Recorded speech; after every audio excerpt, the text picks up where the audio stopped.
Querido amigo, ya te lo habíamos contado.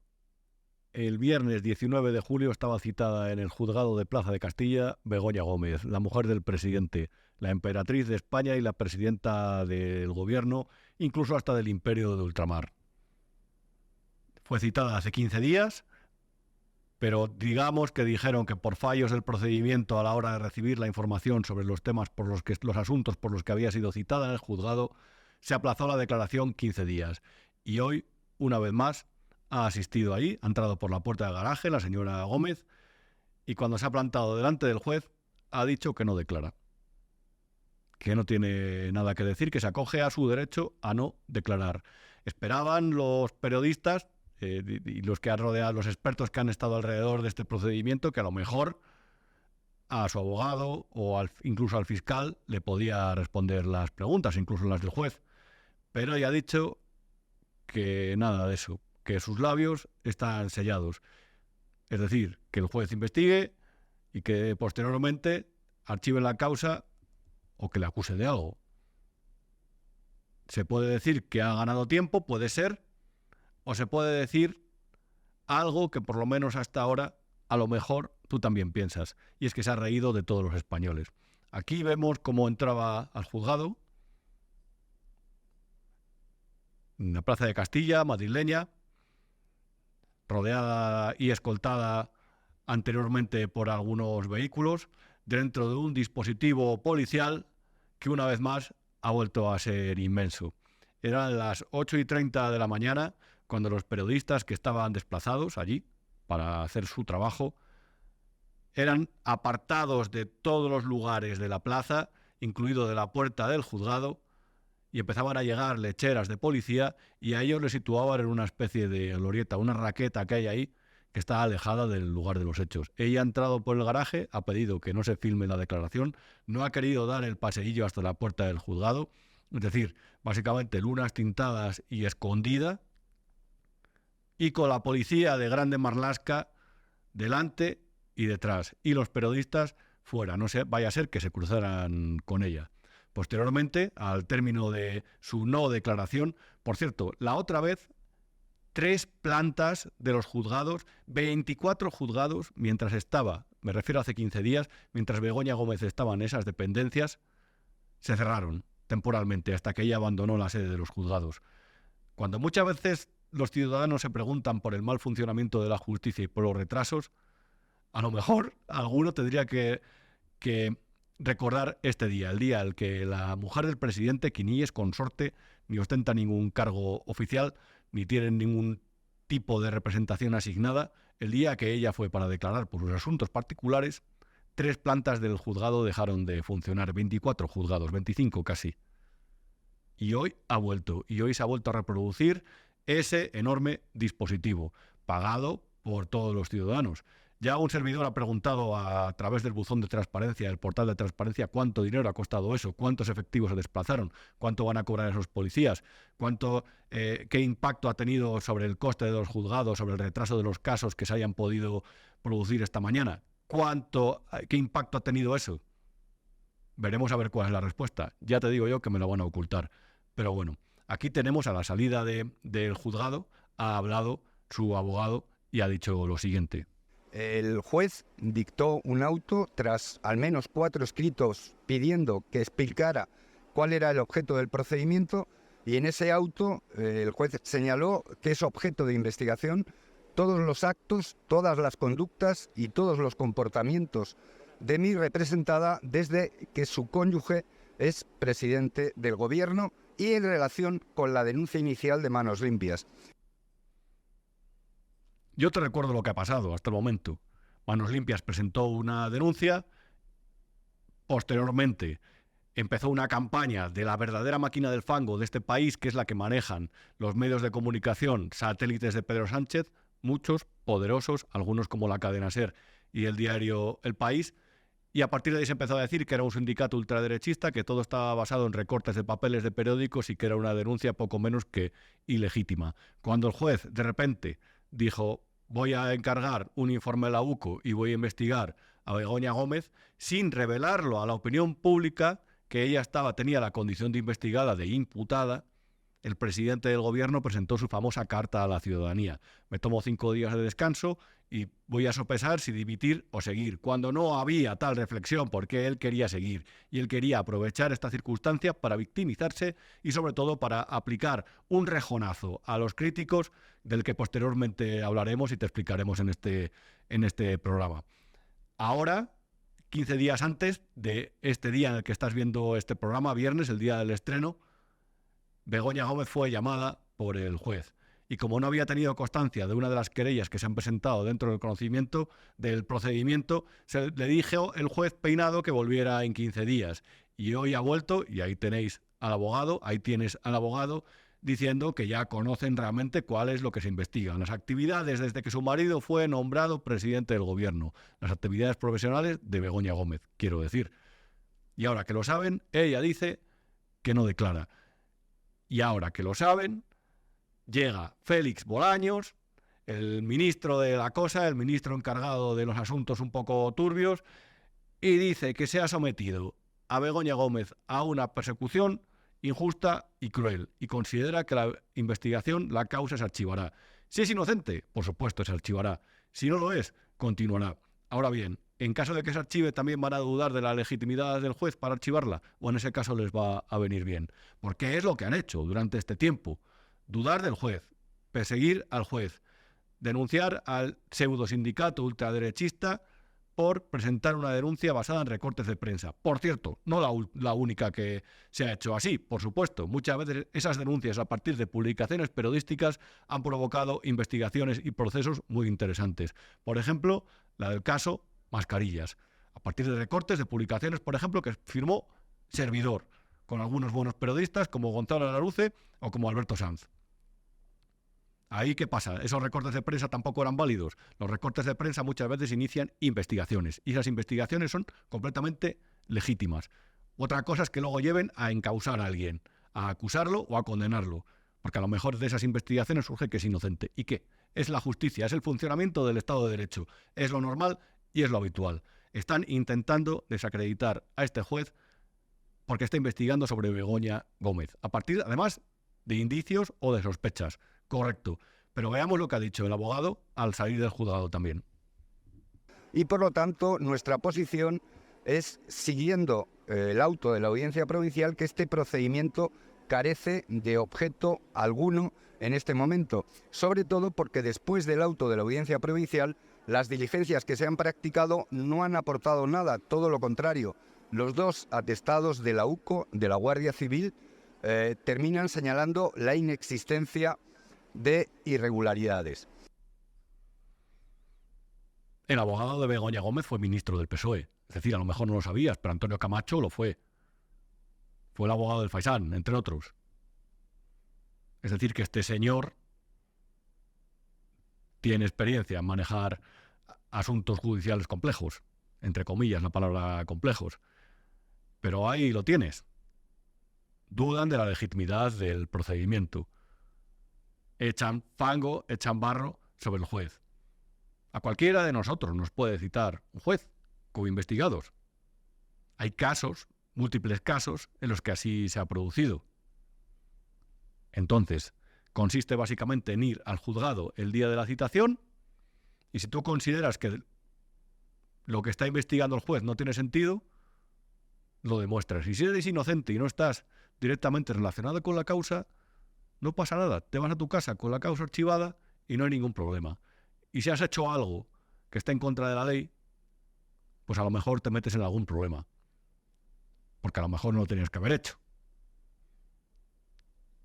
A lo mejor en este caso, dadas las actividades profesionales de Begoña Gómez, ahora en el programa abundaremos en las novedades al respecto, a lo mejor sí que hay lugar para que sea sospechosa.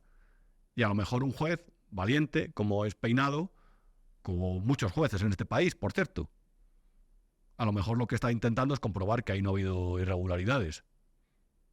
Pero bueno, el mensaje que se ha lanzado desde el gobierno es lo contrario. Es la teoría de la persecución, la teoría de la conspiración, del victimismo, de intentar hacer caer al gobierno a partir de una persecución terrible a su mujer por parte de poderes oscuros de la ultraderecha, de la galaxia de medios que cobran dinero de aquí y de allá.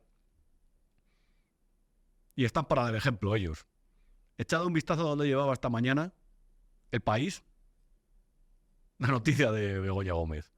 1, 2, 3, 4, La Opinión, un anuncio por aquí. La hora de calor, o sea, adictos a no sé qué, platos de comida, el gimnasio, y ahí está. Ahí está la noticia de Begoña. Lo que se puede decir el quinto o el sexto scroll.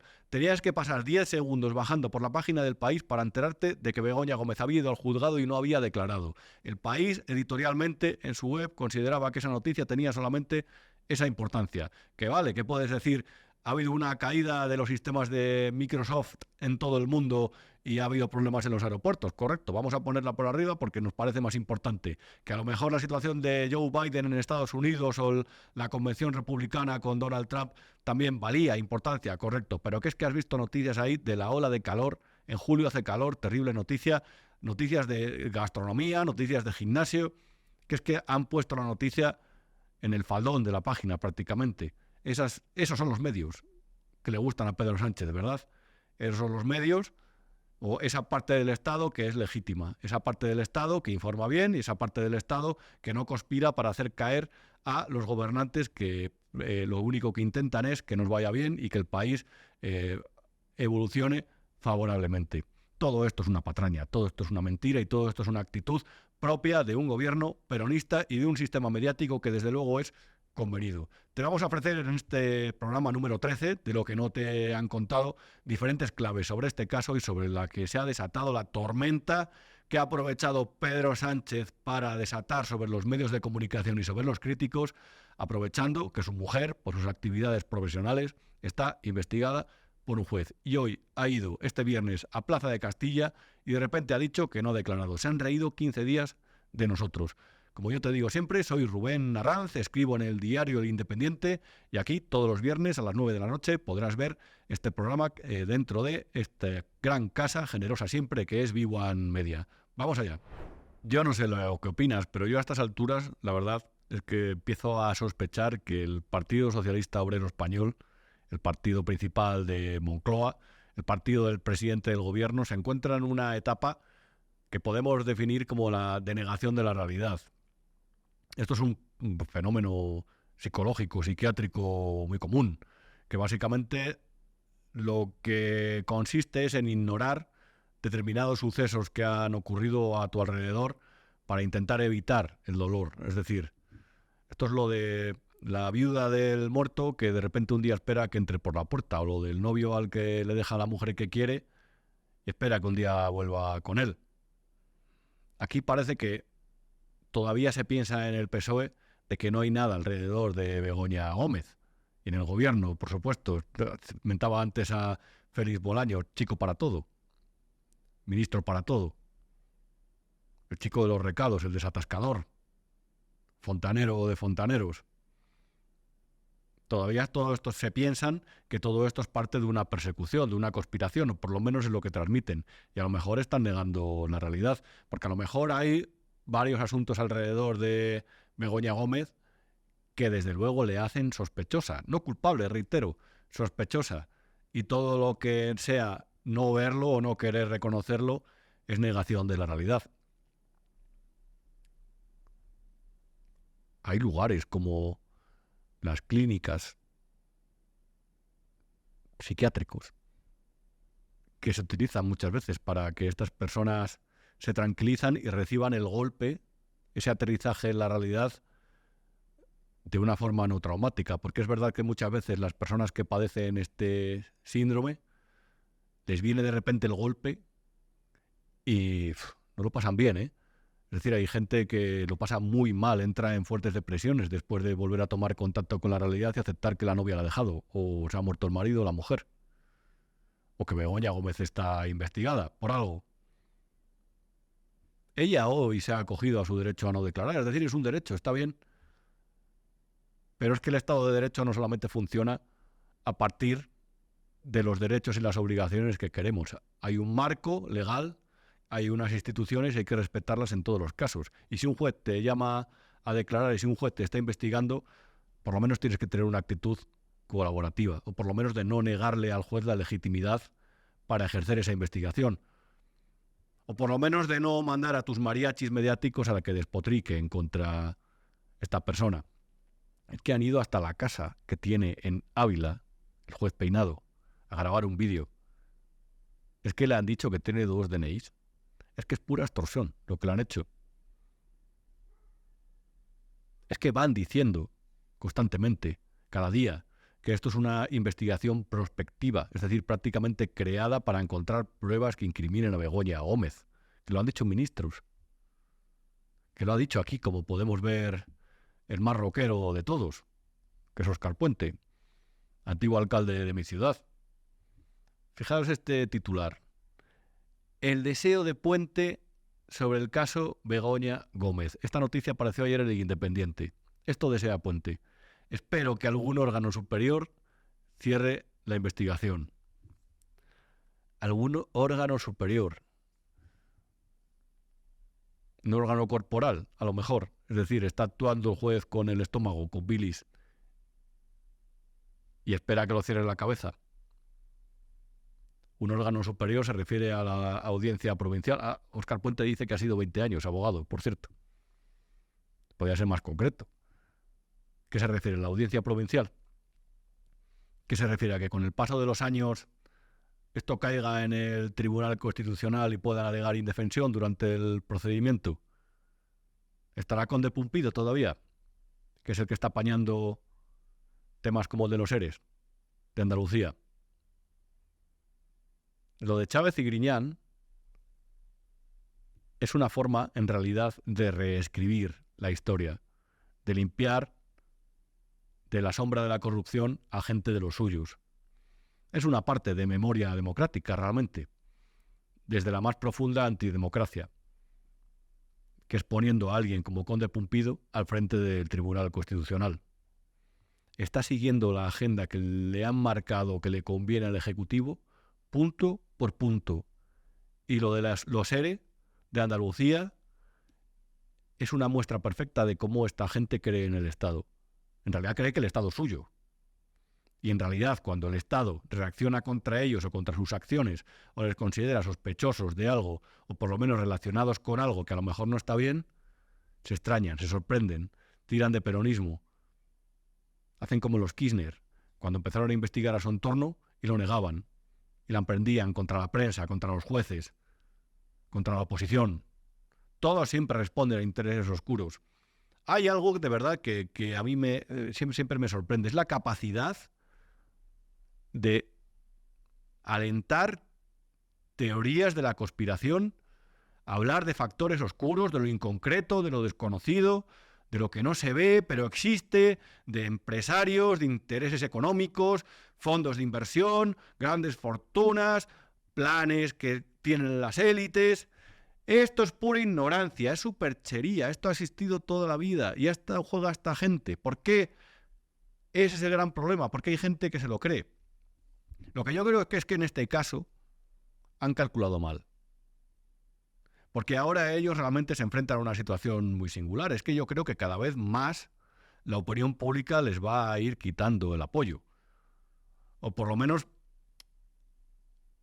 esa confianza que se da a quien no ha estado salpicado por ningún caso, por lo menos, extraño. Como el de las mascarillas, por ejemplo. Como el de Begoña. Como el de Globalia. Eso ahora se ha pasado.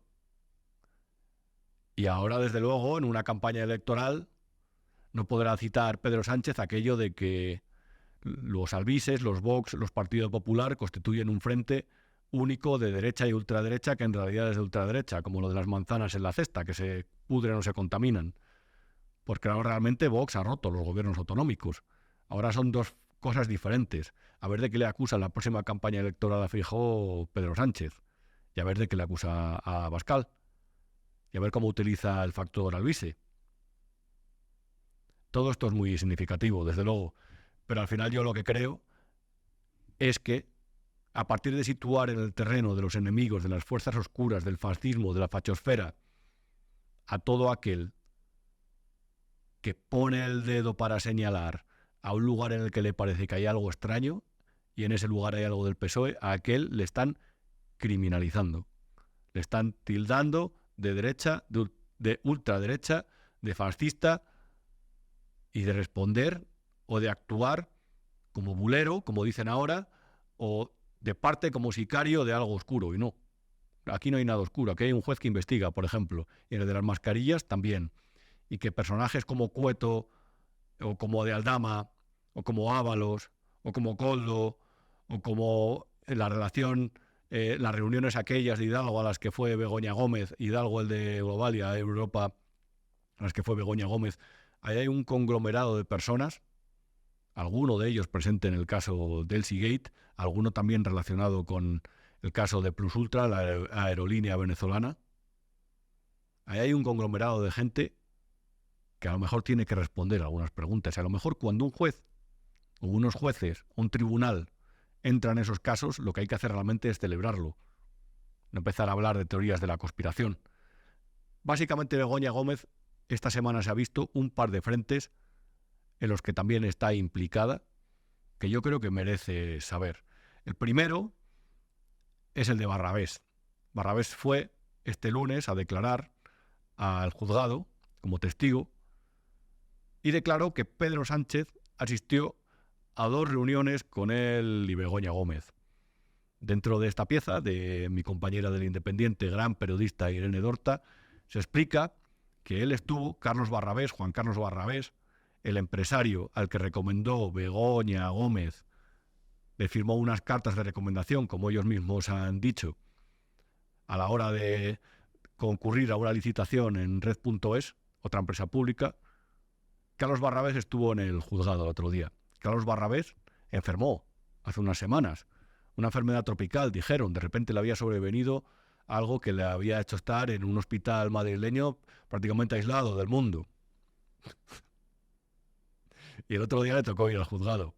Unos días antes, muy pocos días antes, había recibido ya la alta hospitalaria, pero solicitó no acudir, sino declarar por videoconferencia, pues bueno, por aquello de que se sentía débil, entiendo, no lo sé. Dijo en su declaración ante el juez, también peinado, que había estado 8 veces en Moncloa. 8 veces en Moncloa, un empresario al que Begoña Gómez firmó esas cartas de recomendación. ¿Y por qué le recibieron en Moncloa? ¿Qué se cocía en Moncloa? Estas cosas tienen una oficialidad tal como para que le reciba allí el presidente y no lo sé, en cualquier otra dependencia, en una cafetería, le podía haber recibido Begoña Gómez, por ejemplo. No, en Moncloa. El matrimonio despacha ahí. Begoña Gómez hace negocios desde Moncloa. Él dijo que fue para hablar del máster en la Complutense y que en las 2 reuniones en las que estaba Pedro Sánchez estuvo solamente por unos minutos porque tenía que atender a llamadas telefónicas y que hablaron de innovación. Aquí en esta imagen, que es la número 3, Iván, podemos ver exactamente lo que él dijo. Y es muy curioso por lo que te decía, que había estado en el hospital hasta hace unos días y que de repente salió, se recuperó de esa enfermedad tropical o algo así habían aducido y fue y declaró esto. Entonces, claro, la hemeroteca muchas veces tiene cosas que llaman mucho la atención. Y una de ellas que hemos encontrado es la de este corte, la de Pedro Sánchez, hablando de las empresas de Barrabés. Yo creo que Aragón nos brinda un ejemplo muy, muy elocuente de lo que estamos hablando. El grupo Barrabés, que he tenido yo también la ocasión de poder conocer en primera persona, que bueno, en fin, pues ya sabemos que partió de un negocio familiar, ¿no? De material de montaña en Benasque, y ha dado lugar pues a un gran conglomerado de compañías que prestan servicios de todo tipo, de consultoría, de asesoría, de formación, de comunicación. Compañías no solamente de toda Europa, sino de todo el mundo. Qué gran grupo aquí en Cayo O'Donnell, donde está Vivo Media, justo casi debajo de nosotros está una de las tiendas de Barrabés. Qué gran grupo, digitalización, innovación, botas de montaña, desde luego tiene de todo. Aquí en esta imagen podemos ver cuando se entra en la web del grupo Barrabés a lo que se dedica esta gente. Crea soluciones innovadoras y ágiles, digitaliza e innova en tu negocio y haz que el talento no tenga límites. A mí estos conceptos vacíos realmente nunca me dicen nada. Todo esto de sostenibilidad, dinamización, innovación, agilidad, esto de que haz que el talento no tenga límites. Pero primero, el talento es una cosa con la que se nace o con la que de la que no se tiene. El talento además es personal e intransferible. Eso de que el talento no tenga límites, ¿cuál es el límite del talento? Conocer a la mujer del presidente, eso es lo que hace que se expandan los límites. Y la digitalización, algún día en este país se hablará del verdadero significado de la digitalización y de dónde se destinaron una parte de los fondos europeos que estaban justificados por la digitalización. Porque yo lo que me temo es que aquí en España, y en concreto con este gobierno socialista, el de Pedro Sánchez, también con los otros, por supuesto, o sea, es que en realidad es que no es un fenómeno personal, es que ocurre en todas las administraciones y ha ocurrido siempre dentro de este lugar tan imperfecto en el que tantos quieren pillar. ¿Por qué lo digo? Porque la digitalización aquí a lo mejor no es poner internet en un pabellón o en una concejalía de cultura. La digitalización es esto. El dedo. Señalar con el dedo. Repartir a dedo. Premiar a amigos. Eso se nos da de muerte en este país. Digitalizar. Eso. Y desde luego, el que Barrabés estuviera en Moncloa con la relación también que tenía con el máster en la Complutense de Begoña Gómez, se reuniera con ella, el que Pedro Sánchez estuviera en 2 de esas reuniones, el que Pedro Sánchez hablara, y como has visto en ese corte, también de Barrabés, el que esta persona, Barrabés, tuviera esas cartas de recomendación de Begoña Gómez para esas licitaciones, a lo mejor se le puede aplicar a eso el concepto de digitalización. A esto se dedica esta empresa. Soluciones innovadoras y ágiles. Digitalización, eso e innovación. Desde luego no es innovar, digitalizar en este país, porque eso ha sucedido toda la vida. A dedo todo. Es decir, ese es el gran concepto de digitalización que se tiene en este país. Y el talento sin límite. Esto es como una especie de lo que ellos llaman portfolio que tiene aquí en su página, en el que se puede ver las diferentes áreas a las que se dedica este negocio, porque a Barrabés se le conocía en el mundillo. El mundillo de los gurús es terrible, es tremendo, porque realmente al final muchas veces hablan de soluciones y no muchos realmente las tienen. Lo que tienen desde luego es una labia espectacular y una capacidad para relacionarse con gente que puede resolver problemas o dar acceso a determinadas áreas, campos y licitaciones gigantesca. Y a Barrabés se le conocía en el sector, en el mundillo TIC, que es de las tecnologías, como uno de los gurús de la innovación. Y al final estos gurús muchas veces acaban recurriendo eso, a hacerse amigo de la mujer del presidente del gobierno, a la presidenta, la emperatriz, la doña, la gran Begoña Gómez. Pero es que además en la declaración de Barrabés pasó una cosa muy interesante. Y es que él reveló que conocía desde hace 30 años a Juan Carlos Cueto. ¿Y quién es Juan Carlos Cueto? Uno de los presuntos comisionistas del caso Mascarillas. Juan Carlos Cueto era uno de los socios o de las personas que están relacionadas con la empresa Soluciones de Gestión y Apoyo a Empresas. Esa que en 2019 consiguió 0 millones de euros de ingresos y en 2020 de repente el milagro de los panes y los peces se reprodujo en su balance de cuentas. 53 millones de euros de ingresos gracias a los contratos que surgieron desde el Ministerio de Ábalos, desde empresas como Adif y Puertos del Estado, y que posteriormente esa empresa fue recomendada, entre otras, como declaró Salvador Illa en el Congreso de los Diputados, por Koldo. Koldo fue a verle a su despacho y Koldo le dijo: esta empresa es la buena. Y esta empresa también tuvo contratos con el Ministerio del Interior, con la Baleares cuando estaba Francina Armengol allí, pero es que hay más vínculos, como se ve en esa imagen. Y es que también hay un nexo entre Barrabés. Aquí lo puedo leer, una noticia de Libertad Digital. Barrabés ha reconocido, además, durante su declaración como testigo ante el juez Peinado, haber mantenido diversas reuniones con el consejero delegado del Grupo Globalia, Javier Hidalgo, y haber contratado a Leticia Laufer. Tal como publicó Libertad Digital, Laufer trabajó para el grupo empresarial Juan Carlos Barrabés entre 2017 y 2019. Y posteriormente se convirtió en directora de Guacalúa. ¿Y qué es Guacalúa? Pues Guacalúa es ese concepto de innovación turística sostenible tan maravilloso que se creó dentro del Instituto de Empresa cuando Begoña Gómez estaba allí. A lo mejor, siempre te lo digo, esta es la misma frase. Has seguido la línea de puntos. Son muchos nombres, muchas relaciones, muchos nexos, pero es importante seguir la línea de puntos porque al final ocurre como aquí en Madrid con la línea 6 de metro, que no tiene ni principio ni fin, que todos los puntos se conectan y que en todas las estaciones, en todos los nódulos, los nodos, están los mismos personajes. Ahora bien, Barrabés. ¿Por qué Barrabés realmente a lo mejor fue llamado como testigo por el juez Peinado y por qué Barrabés tuvo que responder ante el juez? Pues entre otras cosas, porque cuando Begoña Gómez era codirectora del máster de la Complutense, ese máster que se ha dejado de ofertar y que servía, entre otras cosas, para la captación de fondos para organizaciones no gubernamentales, ella en ese momento recomendó por carta a Red.es la contratación de una de las empresas de Barrabés, que estaba en una unión temporal de empresas con otra de ellas. Y eso lo hizo para 2 expedientes públicos, para 2 licitaciones que tenían un valor de 8,4 millones de euros. ¿Por qué recomendó Begoña a Barrabés? Pues es una buena pregunta, desde luego. Ella se ha negado a declarar este viernes. Otro de los temas muy interesantes sobre lo que podía dar explicaciones es el de sus actividades cuando estaba al frente como codirectora de ese máster de la Universidad Complutense sin estar licenciada en la materia. Como esa especie de figura de catedrática que no es catedrática y de directora de máster sin ser licenciada.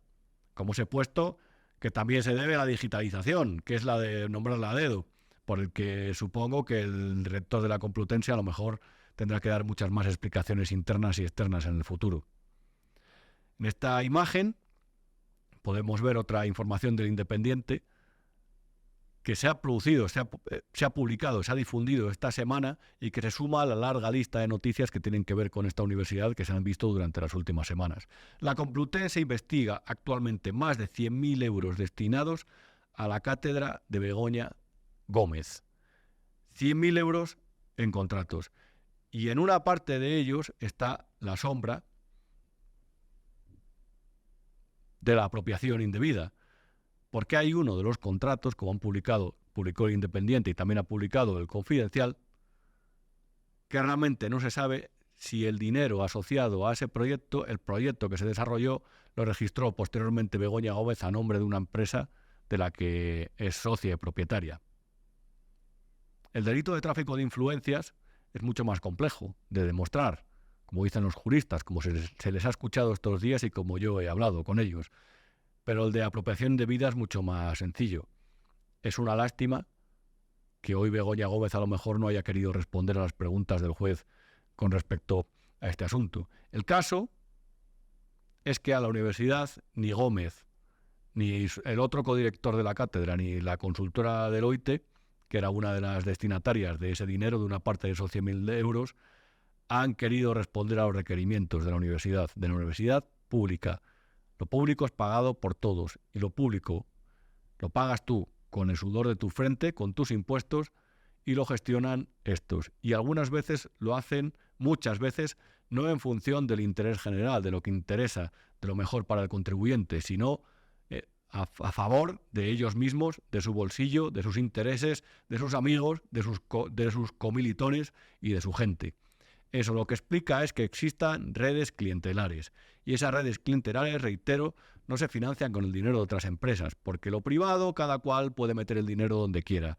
Eso se financia con dinero público, con el tuyo. Y esta gente ahora mismo está bajo sospecha, y Begoña Gómez está bajo sospecha por algo que tiene relacionado el dinero público. ¿Es culpable? No. ¿Es sospechosa? Rotundamente, sí. Los 3 contratos, como se ve en esta imagen, 8, ascendieron a 24.200 euros, 18.148 euros y 60.500 euros. Es algo más, de hecho, de 100.000. La suma son 102.848 euros. Implicó a otras empresas, alguno de ellos, y entre otros casos, uno de los servicios que contemplaron estos contratos menores que se sacaron dentro de la universidad fue el desarrollo e implementación de una plataforma de transformación TSC. Aquí, en este marco, fue cuando Google, Indra y Telefónica colaboraron de forma altruista con la cátedra, después de haberse reunido altos directivos de estas empresas con Begoña Gómez, a partir del desarrollo de esta tecnología. Y esta tecnología, posteriormente, como se puede ver, como aquí nos explicaba Alejandro Entrambasaguas hace unas semanas, ella misma la registró en una de sus empresas como figura en la oficina registro de patentes y marcas. Es decir, hay pruebas, hay datos que hacen ver que estas informaciones son veraces. Y por el otro lado hay una caterva de medios de comunicación, de palmeros, de mariachis, de convenidos y de ministros y de cargos del PSOE que están negando esto y que están hablando de medios que publican bulos. Tenemos ahora con nosotros una entrevista, hemos vuelto a invitar a Teresa Gómez, que es periodista de The Objective, especialista en información de investigación y de tribunales, que ha estado esta mañana en los juzgados de Plaza de Castilla y que seguramente nos puede dar más información y más datos sobre lo que ha ocurrido allí y sobre lo que tiene que temer Begoña Gómez en el futuro. En Vivo Media tenemos un club de socios por el cual, con tus pequeñas aportaciones económicas, con tu fidelidad, podemos seguir haciendo nuestro trabajo de informarte y de analizar la realidad en este momento tan complejo de la historia de España de una forma libre e independiente. Aquí no se ingresa publicidad institucional y aquí no nos debemos a ningún gobierno, a ninguna orden que nos quieran dar o consigna que nos quieren transmitir. Pero a cambio de eso, muchas veces necesitamos del apoyo de los que nos veis cada día, de los que contactáis cada día con nuestros contenidos y consideráis que os informamos bien sobre lo que ocurre en España y que hacemos con todo esto un país mejor. A través de las diferentes opciones para hacerte socio de Vivo Media, por ejemplo, puedes tener acceso a esta nueva taza de lo que no te han contado de este programa, con la que estoy encantado, que acabo de recibir, que como puedes ver está fantásticamente diseñada, así como a material del resto de los programas. Así que por eso, querido amigo, te pido que te suscribas en la medida de tus posibilidades y que apoyes Vivo Media, este proyecto periodístico apasionante para nosotros y esperemos que útil para ti. Teresa Gómez, ¿qué tal? ¿Cómo estás? ¿Cómo ha ido esta mañana por Plaza de Castilla?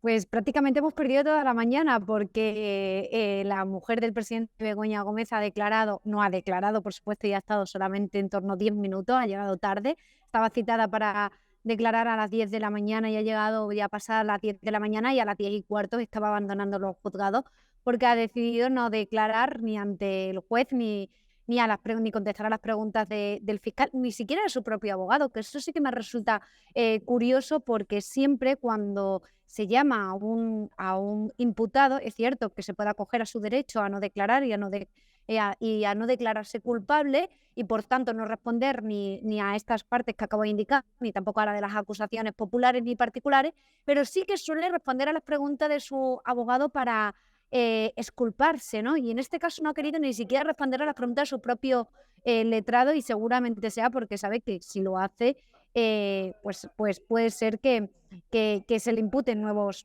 delitos. Teresa Gómez, como comentábamos hace 2 semanas, es periodista de investigación y de tribunales especializada en los dos campos en The Objective y seguramente nos pueda aclarar dentro de esa especialidad o por lo menos teorizar sobre ello. ¿Por qué hemos tenido que esperar o por qué se han concedido este tiempo de 15 días para esto que perfectamente podrían haber hecho hace 2 semanas? Es decir, no declarar, no hablar, no abrir la boca. Porque bueno, ella lo que alegó era que no había tenido acceso a la causa al completo y es cierto que para garantizar que no se ha violado ningún derecho fundamental, en este caso del investigado, el juez, el magistrado, al tener conocimiento de ello, sí que tenía que posponer la citación y darle traslado del resto de la causa. Solamente faltaba por dar traslado de una querella de hazte oír, cosa que ellos lo podían haber solicitado antes de la primera citación, pero quisieron esperar la primera citación, se leyeron esta querella y es cierto que yo creo que lo que ellos nos esperaban es el último informe de la UCM donde se le imputa un nuevo delito, que es el delito de apropiación indebida. Hay una cosa que a mí me resulta muy importante, o que hay que destacar, que es que la Universidad Complutense aporta este nuevo informe el día 1 de julio, y en The Objective publicamos que el día 2 de julio, es decir, un día después de que la universidad pública aporte este informe al juzgado, ella se presenta en las dependencias del vicerrectorado para tener una reunión de urgencia en la universidad. Mi pregunta es, ¿cómo sabía ella que la Universidad Complutense había entregado un día antes este informe si todavía no se había dado traslado a las partes? Y yo creo que este último informe de la universidad sí que ha sido muy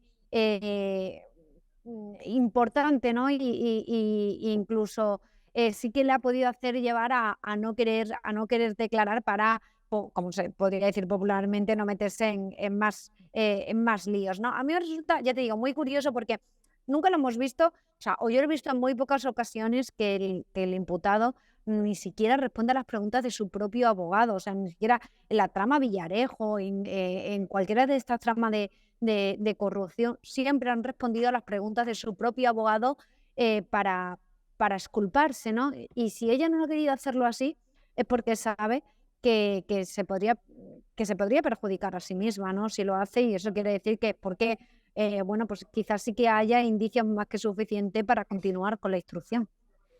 Lo que han intentado durante los últimos días, no sé si opinas igual, es deslegitimizar al juez, es decir, y sobre todo al procedimiento. Hablaba Óscar Puente, creo que era el miércoles, de que esto es una investigación prospectiva, básicamente que es como un procedimiento creado exactamente para inculpar de algo a Begoña Gómez.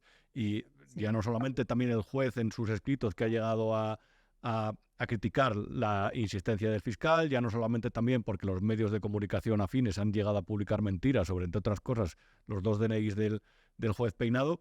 Esto ha parecido una batalla por tierra, mar y aire, pero ellos, desde luego, por lo menos parece que la estrategia es la de legitimar el procedimiento, ¿no?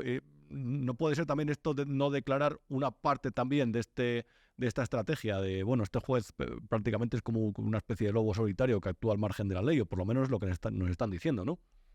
Sí, deslegitimar, por supuesto, al juez instructor, deslegitimar a las acusaciones populares, deslegitimar a los medios de comunicación que investigamos la corrupción del propio gobierno, y deslegitimar a todo aquel que se atreve a ir más allá del mensaje dictatorial que se intenta difundir por parte del propio Ejecutivo, ¿no? Y eso sí que es cierto. Y es verdad que hay muchos periodistas que han intentado vincular, o que han vinculado esta estrategia procesal a, bueno, es que ellos, como no le dan credibilidad a esta causa judicial, por lo tanto ni siquiera va a explicarla, ¿no? Yo creo que si no hubiese corrupción, no tendría ningún problema de aclararlo, ¿no? De aclararlo públicamente y de aclararlo también en sede judicial. Yo creo que el hecho de acogerse a su derecho de no declarar, que es totalmente legítimo, porque ella está imputada, puede hacerlo, por supuesto, pero que incluso procesalmente perjudica más su situación. Ahora acabo de salir de los juzgados de Plaza Castilla, y estaban en los pasillos los 2 vicerrectores que han sido citados a declarar como testigo, tanto Doadrio, que fue el que firmó la cátedra, como el actual vicerrector, Coello de Portugal. Por el momento no habían entrado, pese a que estaban citados a declarar a las 13 horas. Y estos sí que, al estar citados como testigos, van a tener que contestar tanto las preguntas del juez, como las preguntas del fiscal, como las preguntas de las acusaciones populares, que formulen las acusaciones populares. Por lo tanto, si estas personas, que sí que están obligadas a declarar, cuentan algún detalle más del que contó el propio rector, que lo que hizo fue echar de balones fuera y echarle la culpa a estos vicerrectores, sí que se puede complicar el futuro de la mujer del presidente. Luego, también hay que detallar que incluso estaba Antolín, ¿no? en los juzgados. Y entonces, el hecho de que haya personalidades públicas que trabajen para el Partido Socialista acompañando a la mujer del presidente es un síntoma más de cómo desde el propio Ejecutivo no solamente ponen a disposición todos los recursos que tienen a su a su disposición, valga la redundancia, como es un dispositivo policial nunca visto antes, ni siquiera cuando ha ido a declarar. Pues te pongo el último ejemplo, el del caso Rubiales, que es donde más medios de comunicación ha habido, ¿no? Nunca se había visto un dispositivo así, sino también que se utilicen los propios recursos del Partido Socialista para este despliegue mediático, policial y político que estamos viendo en Plaza Castilla. Claro, ahí quería ir yo, Teresa, porque además eres cronista y testigo de lo que ha ocurrido esta mañana. Una vez más os han vuelto a confinar a los periodistas, es decir, a dejar de la puerta del juzgado pese a que ella no ha entrado por ahí. Sí, solo cuando ha entrado ella, ¿no? Porque luego yo sí que he podido estar dentro del juzgado cuando han entrado los 2 vicerrectores y no había ningún tipo de seguridad y ni siquiera te preguntaban para qué querías entrar, cuando sabían perfectamente que eras periodista. Pero cuando ha entrado ella, sí que es cierto que había un despliegue policial que era, e incluso en The Objective hemos publicado que en ese momento tampoco estaban funcionando las cámaras de seguridad de los juzgados de Plaza de Castilla. Y un poco sorprendente, desde luego, ¿no? ¿Por qué? ¿Qué opinas al respecto? ¿Por qué a una persona que no ostenta ningún cargo, que es verdad que es la mujer del presidente, pero no la presidenta, que vive en Moncloa con el presidente, pero no tiene ninguna figura de consorte, ¿por qué este enorme dispositivo? Parece casi como una maniobra o como una estrategia para mostrar músculo, para mostrar poder delante del ciudadano, incluso de los periodistas, ¿no? Sin lugar a duda, porque es que además hemos visto pasar por los juzgados tanto de la Audiencia Nacional como del Tribunal Supremo, como de Plaza de Castilla, a todo tipo de personalidades, desde jugadores de fútbol de primera división, como Xabi Alonso, por ejemplo, hasta inclusive Dao. O sea, yo recuerdo cuando vino a declarar, cuando ha venido a declarar la Audiencia Nacional, Eugenio Pino, o cuando ha venido el propio José Manuel Villarejo, y nunca ha habido un dispositivo policial como el de Begoña Gómez sin ser ningún cargo público ella. ¿Y qué hay a partir de ahora con Begoña Gómez, Teresa? Es decir, ¿qué puede ocurrir? ¿Cuáles son los escenarios que se plantean?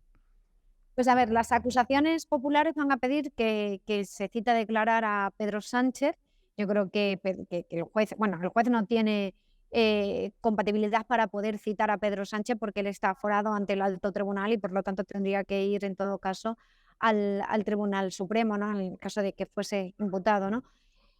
Pero lo que se espera es, yo creo que ahora, vamos a ver cómo transcurre esta declaración de los vicerrectores, si estos vicerrectores que han venido como testigos salen como testigos o salen como imputados, si se le imputa o no ese nuevo delito de apropiación indebida que ha alegado la Universidad Complutense, si se tiene o no a la Universidad Complutense como perjudicada en el procedimiento o como imputada como persona jurídica.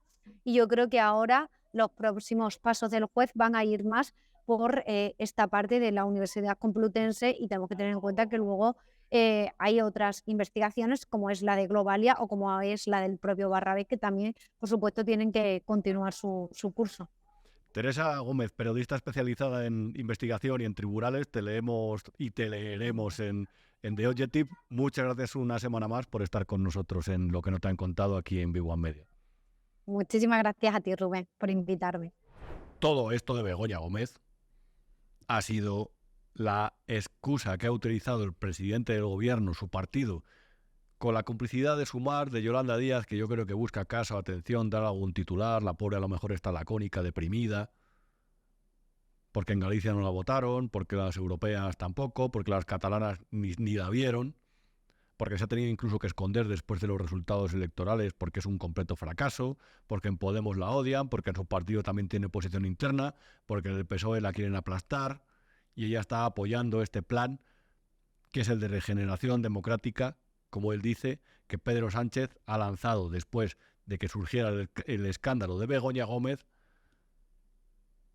a lo mejor para intentar ocultar el escándalo bajo este nuevo parámetro que ha introducido en el discurso, o a lo mejor, que es lo que me temo, porque lo que quiere es callar a los que le critican. Y va por nosotros, yo ya te lo he advertido en otros programas, va por nosotros. Además de ir a por los jueces, va por la prensa. Te lo llevo comentando aquí unas semanas y parece muchas veces que alguno lo tomaba a jauja, pero no va por la prensa. No quiere que publiquen cosas contrarias a él. No quiere que la prensa siga avanzando en la investigación sobre el periodismo de investigación sobre lo de Begoña Gómez, o sobre a lo mejor cómo estaba él relacionado, por ejemplo, cómo asistió a un par de reuniones con Barrabés y posteriormente lanzó loas en un discurso, como has visto.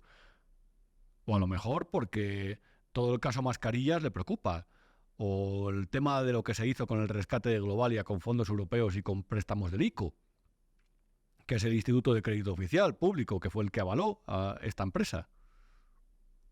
A lo mejor eso lo preocupa y lo que quiere es simplemente callar a la prensa que está contando realmente estas cosas, que son lo que él y su mujer son sospechosos de ello, además de los empresarios de esa corte de esos mandarines que les rodeaban, entre ellos Barrabés, Juan Carlos Cueto, de Aldama, etcétera, etcétera, etcétera. El propio Koldo, que no era empresario, era un escolta, pero que parece que tenía un papel central ahí, o por lo menos accesorio, por lo menos ahí estaba siempre, escoltando las acciones. Esto es lo que quiere el presidente, lo que te voy a enseñar en este corte. No, porque para que veas que no lo digo yo, que es que lo dice él directamente en el Congreso de los Diputados. Cada año se producen en nuestro país miles de bulos, que se comparten, señorías, esos miles de bulos, un 70% más rápido que las noticias verdaderas por las redes sociales y por las aplicaciones de mensajería, y que acaban, en consecuencia, distorsionando de manera severa la comprensión que tenemos del mundo en el que vivimos. Unos minutos después de hablar de los bulos, en una réplica a Núñez Feijóo, este tipo, presidente del gobierno, dijo un bulo que incluso se lo desmintieron casi a tiempo real. Afirmó que un libro que se llama Fariña sobre el narcotráfico en Galicia fue secuestrado por el Partido Popular, que no quería que se publicara. Y no es cierto. Es decir, eso fue un juez. Y la Audiencia Provincial levantó el veto, el secuestro sobre esa publicación, unos días después. El Partido Popular ahí no tuvo nada que ver. Y Pedro Sánchez, en el Congreso de los Diputados, dijo todo lo contrario. En el momento en el que decía que había que regenerar la democracia, el sector mediático, porque se publican muchas mentiras. Pero es que llama la atención que nos hable de bulos el presidente que dijo que nunca pactaría con Podemos, que no realizaría el indulto a los catalanes, a los líderes del proceso independentista, me refiero, que afirmó durante la pasada campaña electoral que él no barajaba la opción de la amnistía. Es el presidente que 4 meses antes de que se inventara la primera vacuna, se patentara la vacuna de Pfizer contra el coronavirus, dijo en el Congreso de los Diputados aquello de juntos hemos vencido al virus, cuando morían todavía españoles, muchos españoles y ciudadanos de todo el mundo por ese virus. Fue el presidente que se inventó la campaña de publicidad institucional de juntos salimos más fuertes cuando los autónomos todavía no podían abrir sus negocios y los españoles todavía estaban en expedientes de regulación temporal del empleo como consecuencia del COVID. Este es el presidente que habla de que se ha reducido la deuda con su gobierno cuando ha aumentado en 365.000 millones de euros desde 2019. Es el que habla de que su gobierno ha creado un escudo social que lo que ha hecho es que prácticamente que ningún español viva mal, cuando la tasa de pobreza real, según el Instituto General de Estadística, ha subido desde el 7,7% hasta el 9% en los últimos 5 años. Es el presidente del gobierno que habla de que hay en España, por primera vez en la historia, más de 21 millones de afiliados. Cuando el propio Ministerio de Trabajo lo que habla realmente le corrige, dice que eso no son afiliaciones, que son actos que tienen que cotizar, que no es lo mismo. El presidente que no para de mentir es el que quiere regular la mentira. Y si no se lo copias, si no se lo compras, esa versión, si no compras el discurso oficial, el discurso que lanzan desde los ministerios, por ejemplo, como el de María Jesús Montero, que fue la que acusó a la mujer de Núñez Feijóo de estar en una fundación que había cobrado una subvención de la Junta de Galicia y ni siquiera estaba en esa empresa, en esa fundación, se tragó un bulo de un medio de izquierda, que es Infolibre, por el cual, por cierto, rectificó, cosa que les honra, por cierto.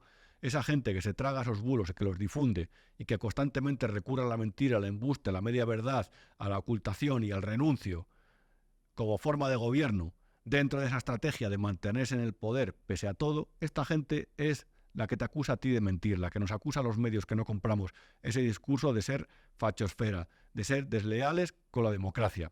Esta gente, realmente, como podemos ver en este corte, esto es lo que pretende.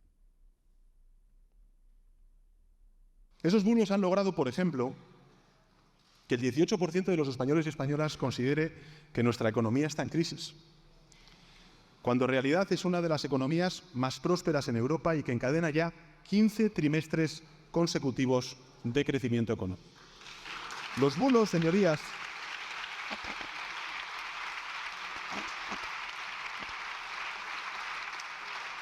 los bulos y la desinformación, señorías, pues han hecho que el 34% de los ciudadanos tema,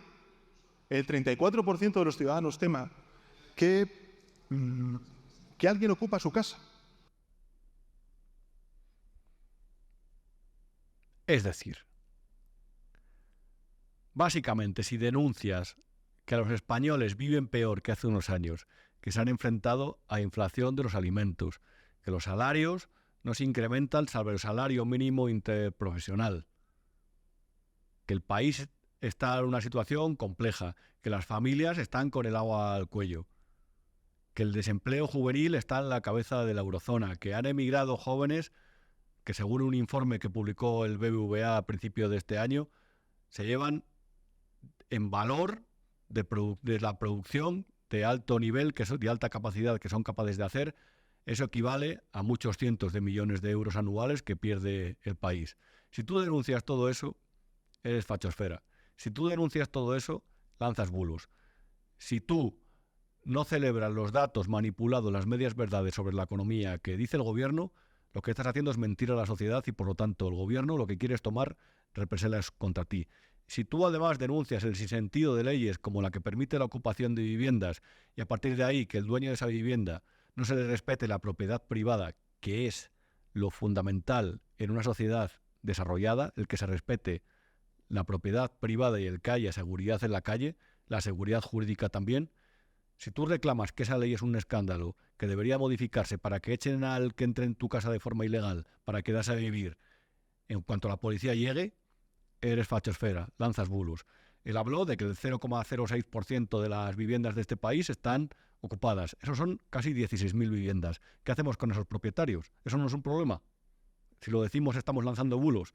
Si decimos que hay gente asustada porque le pueden ocupar la casa y la ley no le protege, ¿estamos siendo medios desleales? Este señor lo que quiere es que no se hable de lo que no se quiere. Y eso realmente no es propio de un presidente del gobierno, sino de un autócrata, de una persona que tiende a una tiranía. De alguien que realmente está aplicando aquí un peronismo que lo que implica es perseguir al enemigo, y lo que implica realmente es intentar acallar a los críticos, perseguir a los jueces y perseguir a los periodistas, amedrentarlos como hizo el otro día, porque de repente dijo que el día 17 de julio iba a anunciar un plan de regeneración democrática y lo único realmente que hizo fue, además de asustar con esos mensajes y de lanzar bulos como el que te he dicho, contestando a la oposición, lo que hizo es lo que ves en esta imagen, de un artículo que publiqué en El Independiente el otro día. Sánchez soborna con 100 millones de euros a los medios para tapar vergüenzas. Anunció una partida económica de 100 millones de euros, que lo había hecho el año pasado ya, pero que la ha vuelto a rescatar, que se va a pagar con fondos europeos para digitalizar los medios. Y tú dirás, pero si yo estoy viendo esto de Big One Media a través de YouTube, esta empresa es digital, como los diarios digitales, como El Independiente, como The Objective, como Voz Populi, como El Mundo, como El País, como El Confidencial, como ABC. Las televisiones, A3 Player, Mi Tele Plus, Netflix, HBO, todas estas empresas son digitales. Leemos el periódico aquí, desde el teléfono móvil. Vemos los vídeos. Esta es otra situación en la que se reproduce la digitalización en el concepto más español de la palabra, que es la de dar dinero a dedo. ¿Se van a dar esos proyectos de digitalización a los medios de comunicación que hablen mal de Pedro Sánchez? ¿O esto va a ir para El País, El Diario, la cadena SER y los aliados a los que hay que engordar porque hay que seguir generando noticias como esta, la de la imagen número 10, la que te enseñaba hace unas semanas, la que atribuía al juez Peinado que tenía 2 DNIs, que publicó El Plural, que es un medio pro-PSOE, el de Angélica Rubio? Esto a lo mejor lo quieren pagar. A lo mejor el Plural presenta, no sé, un proyecto para digitalizarse, aunque es una web digital que nació ahí en Internet. Vete a saber, la verdad. El caso es que esta fue la gran medida de regeneración democrática del sector mediático que propuso. Las otras las quiere negociar con el resto de grupos y sus socios independentistas, que básicamente lo que se han dedicado también es a inflar a la prensa afín, a inyectar millones y millones y millones y millones de euros en TV3, a mantener con vida a periódicos como El Punt, Avui o Ara, le han dicho que no van a apoyar estas medidas. Hay algunas que las tiene que tomar, y ahí es donde este hombre, que acusa a los demás de mentir, ha jugado a ser un completo trilero. Porque hay un reglamento europeo de libertad de medios de comunicación, por cierto, cuyo espíritu es el contrario al que Sánchez y la gente de su gobierno persigue, que básicamente tiene que aplicar en España ese reglamento como muy tarde las últimas medidas del reglamento en agosto de 2025. Y ese reglamento, por ejemplo, lo que dice es que hay que tener más transparencia a la hora de asignar la publicidad institucional. Eso que no debería existir, en lo que el gobierno va a gastar este año 138 millones de euros y que ahora dice Sánchez que quiere reformar, porque como ha perdido todo el poder regional, lo que quiere realmente es perseguir a las autonomías del PP que dan dinero público a medios de comunicación que no son de su cuerda. Ese es el motivo, lo demás es jauja, es mentira otra vez. Es mentira, está mintiendo. Pero es que esto lo tiene que hacer porque se lo obliga a Europa. Igual que lo obliga a partir de ahora a implantar una modificación normativa que ya viene dada por el reglamento por el cual los medios de comunicación tienen que reconocer sus accionistas. Cosa que es una estupidez. ¿Por qué? Porque los que están cotizados en bolsa son públicos y los que no se pueden ver los accionistas en el registro mercantil. Es otra cosa que ya existe, que el reglamento europeo quiere clarificar, pero que ahora Sánchez de repente ha metido dentro de ese paquete de medidas con las que quiere amenazar a los medios de comunicación, porque dice que quiere regenerar la democracia, introduciendo modificaciones legales a las que está obligado y que ni siquiera se tienen que votar en el Parlamento, porque ya se votaron en Estrasburgo. Y luego también quiere asustar, hablando de una modificación de la ley del derecho al honor, a la intimidad y a la propia imagen, y del derecho a la rectificación, que los socios ya han dicho que no van a apoyar, pero que él va a utilizar para promover en los periodistas algo que se llama la autocensura, el miedo, el temor, el que cuando te caiga una información que tiene que ver con el gobierno pienses más en pagar la hipoteca y en dar de comer a tus hijos que la necesidad de publicarla. Es la misma estrategia que han utilizado el juez Peinado, con el juez Peinado, y que ahora quieren utilizar con la prensa. Pero fíjate, en esta imagen, no sé si recuerdas lo que te contaba antes de las autonomías del PP. Esto lo publicaba también el otro día. El gobierno quiere influir en la audiencia de los medios que reciben más publicidad institucional del PP. Él ha dicho que hay medios que tienen más dinero público que audiencia y que eso se lo quiere cargar. Y en realidad todo eso no es cierto. No es cierto. Hay medios de izquierda que ahora mismo reciben un dinero de Moncloa, no tengo ninguna duda, que es mucho mayor al que, por ejemplo, les corresponde su audiencia. No tiene ningún sentido, como publicó el Confidencial, que la cadena SER ingrese en publicidad institucional el doble de dinero que COPE cuando tiene no tiene la mitad de oyentes la COPE que la SER, o no tiene el doble la SER que la COPE. ¿Eso también lo va a corregir? No, eso no lo va a corregir, porque esto va en contra de los medios que no le bailan el agua. Y esto va en contra de las administraciones que no inflan a los medios que le lanzan loas. Y es lo que realmente Pedro Sánchez quiere hacer y es a lo que aspira.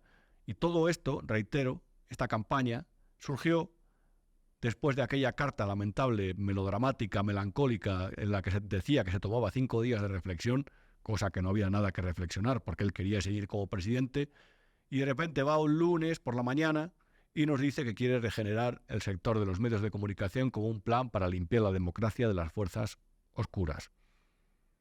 Y evidentemente no persigue eliminar esas fuerzas oscuras de la democracia, porque el primero en caer entonces sería él y su gobierno, que están haciendo un daño gigantesco al Estado de Derecho, a las instituciones y a eso que se llama democracia, en el que la oposición y los que disienten, los que no tienen las mismas opiniones, tienen el mismo derecho a expresarse, a actuar, a presentarse unas elecciones o lanzar un periódico que los que realmente están a favor del gobierno. Los pelotas también están consentidos, por supuesto, es decir, también son legales. Es legal hacer ahí encajes o juegos bucales con el gobierno. Lo que pasa es que eso no le molestan. Lo que le interesa son los medios críticos. Y en este momento, que los medios críticos están publicando informaciones sobre Barrabés, sobre Europa, sobre las mascarillas, sobre la relación de Begoña Gómez con este tipo de empresarios o sobre el procedimiento judicial en el que está involucrada, al gobierno no le interesa eso. Y por lo tanto ha iniciado esta persecución. Ahora bien, también te digo una cosa. Nos pueden intentar callar, poner una mordaza, hacer inspecciones de Hacienda, nos pueden amenazar, nos pueden lanzar a sus perros en las redes sociales, pueden incluso ir a hacernos un escrache a la puerta de las redacciones, pueden llamarnos de todo, pueden ponernos denuncias, querellarse y pueden hacer lo que sea. Que incluso hasta si nos prohíben, nos iremos a emitir a Andorra, a Malta, a Indonesia o a la Conchinchina si hace falta. Porque hay a quien el gobierno no nos va a callar. Y aquí en esta casa, en Vivo en Media, desde luego, el valor lo vamos a tener. Y aquí en este espacio, que se llama Lo que no te han contado, cada semana te seguiremos contando la verdad. Si nos equivocamos, nos equivocamos, pero la verdad te la vamos a contar siempre, porque sobre todo lo que no le puede faltar a un periodista y a un medio de comunicación es la valentía y sobre todo la honestidad con su público. Y al público, que es al que nos debemos, hay que contarle siempre lo que hay, lo que Pedro Sánchez no quiere que te digan, lo que no te han contado. Soy Rubén Arranz, escribo cada día en El Independiente y este ha sido el programa número 13 de Lo que no te han contado, aquí en Vivo en Media. La semana que viene nos vemos de nuevo. Gracias.